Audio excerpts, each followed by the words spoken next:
কারণ দুনিয়ার কেউ তখন দেখে নাই, দেখেছে কে? কেউ যেটা দেখে না সেটা দেখে কে? কেউ যেটা জানে না সেটা জানে কে?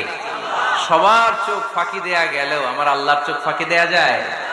এজন্য দান করতে হবে একজনের খুশির জন্য, তিনি কে?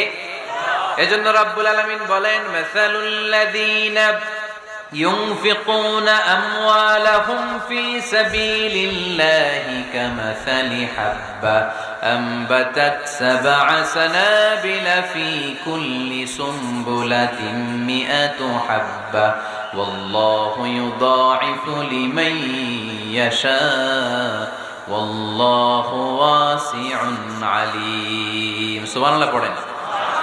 আল্লাহ বললেন, এই যে তোমরা আমার রাস্তায় দান করো, এটার উপমা একটা চারা বীজের মতো।